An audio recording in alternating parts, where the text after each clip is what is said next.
Among the topics which Chris Morgan and Noreen Bray will be looking at tonight is the question of the Welsh troops in the Lebanon. How long should they stay after the weekend's massacres? And why corporal punishment is now being banned from some Welsh schools. That's Wales Today at 7 minutes to 6. You're watching BBC Wales.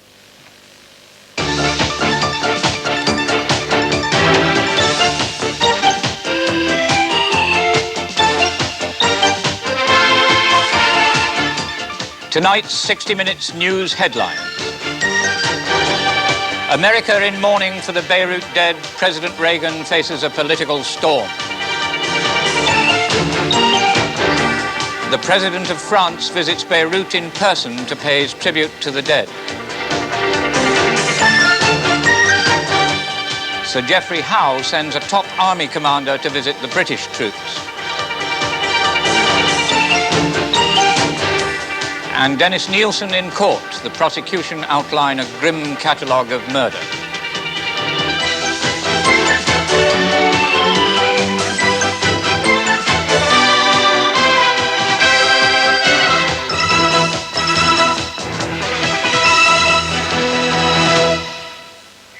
Good evening, and welcome to the first edition of 60 Minutes, the programme that aims to bring you the news and the issues of the hour at 5:40 every night from Monday to Friday.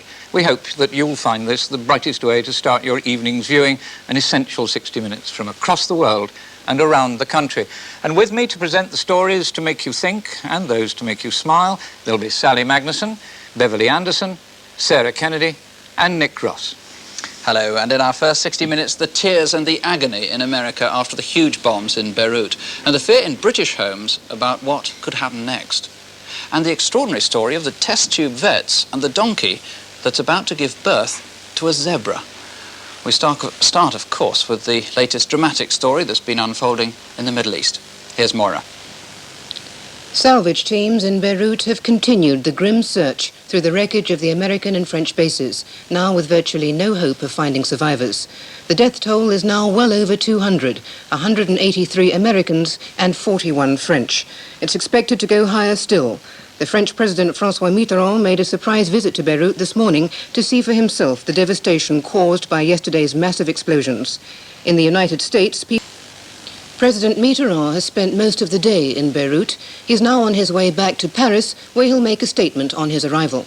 During his 7-hour visit, he went to the wrecked French base and met President Gemayel. From Beirut, Keith Graves. The leader of the Druze Muslims in Lebanon, Walid Jumblat, has said he hopes the bombing won't have any effect on the National Reconciliation Conference. In a BBC interview, Mr. Jumblat said he'd definitely attend the talks in Geneva, and the Swiss authorities today suggested they can start in Geneva in a week's time. The British government are sending the Commander-in-Chief of Land Forces to Beirut. The Foreign Secretary, Sir Geoffrey Howe, told the Commons that General Sir Frank Kitson was being sent out to review the security of the British contingent in the four-nation peacekeeping force. A report from Noel Lewis. There was obvious doubt among a number of MPs, Tory and Labour, about the need for British troops in the Lebanon, although there was general agreement that so soon after the terrorist attack it wasn't the right time to talk about withdrawal. The Foreign Secretary, Sir Geoffrey Howe, attempted to reassure MPs that there was no intention of increasing the size or the role of the British troops. But without the multinational force, he said, it was doubtful whether any ceasefire would have been arranged. From Dennis Healey, speaking for Labour, there was criticism of President Reagan's comment about seeking revenge for the Beirut attack. There had been doubts about the purpose of the peacekeeping force. The one thing they hadn't done was keep the peace. Their only role, he suggested, was as sitting ducks for terrorists. Other MPs were concerned that the force shouldn't appear to take sides in the civil war. But when it was suggested by one MP that British troops are only there as lackeys for the United States, Sir Geoffrey pointed out that a number of other nations were involved, as well as Britain. Noel Lewis. And later in 60 Minutes, Keith Graves, who's been today to visit the British troops stationed in Beirut, and Bob Willings, who reports from Iowa on how Middle America has reacted to the bombings. At the Old Bailey, civil servant Dennis Nielsen has pleaded not guilty to 6 charges of murder and 2 of attempted murder. Most of Nielsen's alleged victims are said to have been homeless men, and the murders are alleged to have taken place at addresses in Muswell Hill and Cricklewood in North London. Police are still trying to identify a woman's body found in a Suffolk wood. The badly decomposed body of a woman in her 30s was found at the weekend, and police are treating it as murder. The body was found less than a mile from Suffolk Police headquarters at Martlesham. That's 30 miles from the Coggleshall home of Mrs. Diane Jones, who disappeared 3 months ago, and police inquiring into that case are taking a strong interest. Mrs. Jones, a doctor's wife, has been missing since July, and there's been no sign of her despite extensive police inquiries. The government is to cut back its annual grant to British Rail. The new Transport Secretary, Nicholas Ridley, told the Commons that BR's grant will be £43 million less this year, but the government have no plans to close major rail routes. The government has defended the use of informers in Northern Ireland terrorist trials. In a Commons written reply, the Attorney-General, Sir Michael Havers, said he was entirely satisfied with the principle of relying in criminal trials on the evidence of self-confessed accomplices who are granted immunity from prosecution. His statement follows the decision of another IRA supergrass to retract his evidence.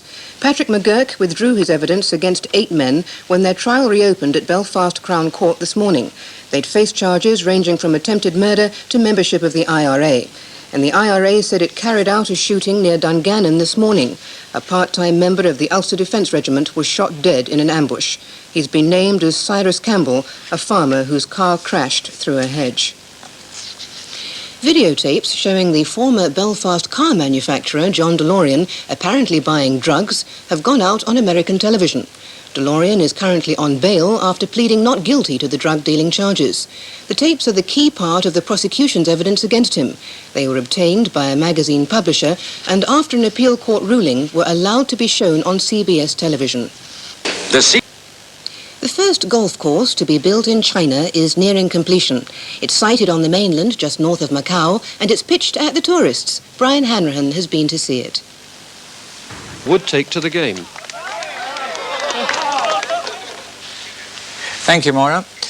Now, a word about the shape of each evening's programme. After the news, just before 5 to 6, we'll go to your own regional magazines for the local stories of the day.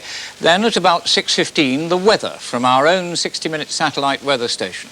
After that, our nightly mix of issues and entertainment.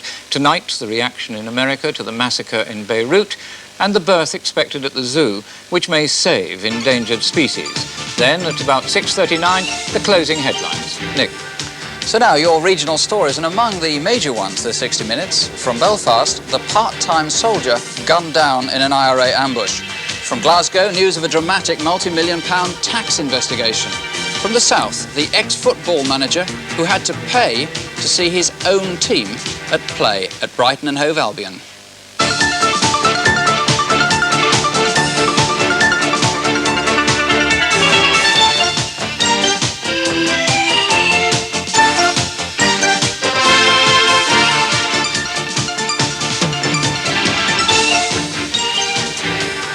A West Wales solicitor is struck off by a judge. A court is told his bill to one client was £131,000 too much.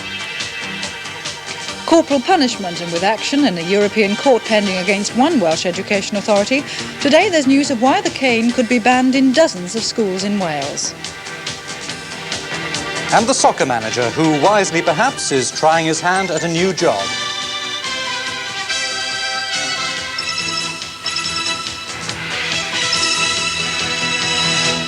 Good evening and welcome to Wales Today, now one of the main parts of 60 Minutes, and with a regular starting time of just before 5 to 6. But even though we've settled into this brand new studio, we're still exactly the same reporting team, ready to bring you the up-to-date news from all around Wales. So now to the main story this Monday evening. Noreen.